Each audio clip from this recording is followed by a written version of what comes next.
Hello, I'm Kamruddin Bibhav. Welcome to webacademybd.org. HTML5 and CSS3 beginner Bangla tutorial 24. So আমরা এই tutorial দেখব কিভাবে link style করতে হয়, লাইক href ট্যাগগুলোকে অ্যাঙ্কার ট্যাগগুলোকে স্টাইলিং করার সিস্টেমটি দেখাবো আমি আপনাদেরকে। নোটপ্যাডে চলে যাচ্ছি। ওকে, আমি এই ট্যাগ নিয়ে একটি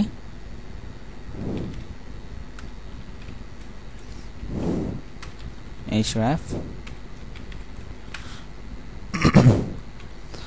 আমি আমার ওয়েবসাইটটির লিংক সেট করতেছি।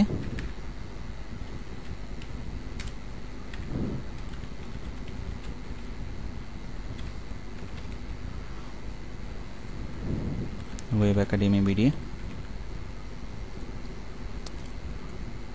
ওকে, আমি স্টাইল সিএসএস এর মধ্যে কিছু সিএসএস আগে থেকে করি আমি, তারপর আমি আপনাদেরকে বুঝাচ্ছি।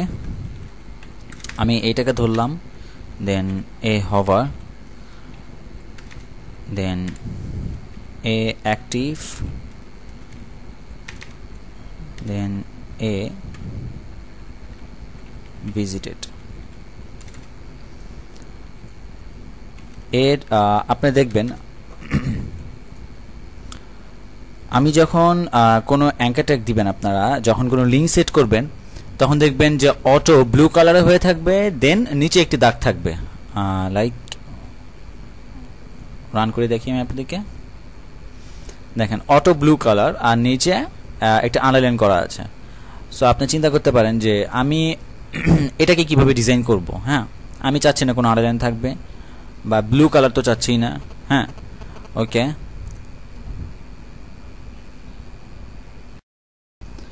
সো আমি চাচ্ছি যে ওয়েব একাডেমি বিডি এই লেখাটার নিচে যে আন্ডারলাইনটি, অটো আন্ডারলাইনটি, এটা আমি সরিয়ে দিব। সো টেক্সটের ডেকোরেশনটি মূলত টেক্সট ডেকোরেশন নান করে দিই। টেক্সট ডেকোরেশন নান। দেখেন আন্ডারলাইনটি চলে গিয়েছে। আর আরেকটি জিনিস, হভার আমি একটি দিয়েছি এ হভার, এ অ্যাক্টিভ, এ ভিজিটেড। মানে কি, হভার হচ্ছে আপনার যখন আমি এর উপর হাত রাখবো, যখন আমি মাউসটিকে হভার আউট করব,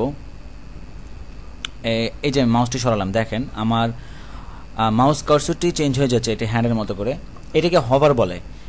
তো আমি হভার করলে আমি চাচ্ছি যে আপনি 90% যারা ওয়েবসাইটে দেখবেন যে লিঙ্কের উপর যখন হভার করেন আরেকটি কালার হয়ে যায়, ঠিক না? তো আমি চাচ্ছি হভার করলে আমার কালারটি চেঞ্জ হবে। সো আমি দিই হভার করার পরে আমার কালার হবে রেড। দেখেন এখন হভার করার সময় আমার কালারটি রেড হচ্ছে। এভাবে আপনি শুধু এ হভার না, আপনি এনিথিং, একটি বক্সের উপরও হাত রাখলে কালার চেঞ্জ করতে পারেন, একটি ইমেজের উপর হাত রাখলে ইমেজের স্টাইল চেঞ্জ করতে পারেন। সাপোজ চিন্তা করেন ইমেজকে একটা ক্লাস ধরবেন, ধরে ঠিক এইভাবে হভার দিবেন। হভার দিয়ে আপনি যদি বর্ডার দেন বা অন্য কালার দেন, দেখবেন ইমেজের উপর হাত গেলে ইমেজের ডিজাইনটি চেঞ্জ হয়ে যাচ্ছে। এভাবে সব জায়গায় হভারের কাজটি করতে পারবেন, শুধু এর ক্ষেত্রে না। তো হভার রেড হচ্ছে আর ছেড়ে দিলে ব্লু আগেরটাই। তো আপনি ব্লু কালারটি চেঞ্জ করতে পারেন যদি শুধু ডিফল্ট এতে কোনো কালার দেন। আমি দিচ্ছি, ধরেন কালার ব্ল্যাক দিই, অ্যান্ড অ্যাক্টিভ, এগুলো একটি কালার সেট করি, অ্যাক্টিভ গ্রিন, দেন ভিজিটেড দেব ইয়েলো।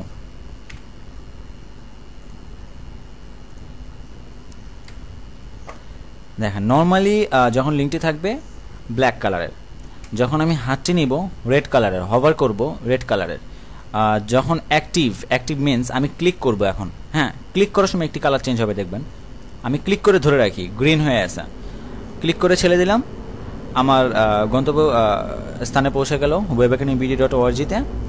ব্যাক করি, আমার অ্যাক্টিভটা হয়ে গেল, ক্লিক করে ধরে রাখলাম অ্যাক্টিভ। আর ভিজিটেডটা দেখাই আমি আপনাদেরকে, ভিজিটেড হয়ে এসেছি আমি, মানে এই লিঙ্কটি ভিজিটেড অলরেডি হয়ে গেছে। সো এটি ইয়েলো হয়ে গেছে। সো যেভাবে কথা ছিল, ভিজিটেড হলে ইয়েলো হয়ে যাবে। ব্লু দিই, বুঝতে কষ্ট হচ্ছে। ভিজিটেড হয়ে গেছে তাই ইয়েলো। সো এভাবে আপনারা লিঙ্কস স্টাইল করতে পারেন। আপনি শুধু এর ক্ষেত্রে না, প্রত্যেকটা জিনিস, বক্স, আপনি ইমেজ, এভরিথিংকে হভার, অ্যাক্টিভ, ভিজিটেড এভাবে দিয়ে কাজ করতে পারেন। আর ডেকোরেশনটি সরাতে হলে টেক্সট ডেকোরেশন, অ্যান্ড হভার, যখন আমি হাত রাখবো, হভার আউট করব তখন, দেন অ্যাক্টিভ যখন আমি ধরে রাখবো, ঠিক ক্লিকটি যখন পড়বে, ক্লিক থাকা অবস্থায় একটি কালার, ওই কালারটি, দেন ভিজিটেড যেই লিঙ্কটি ভিজিটেড হয়ে গিয়েছে অলরেডি ওসবের কালার। সো দ্যাটস ইট, আজকে একটু পর্যন্তই। Thank you for watching, see you on next tutorial.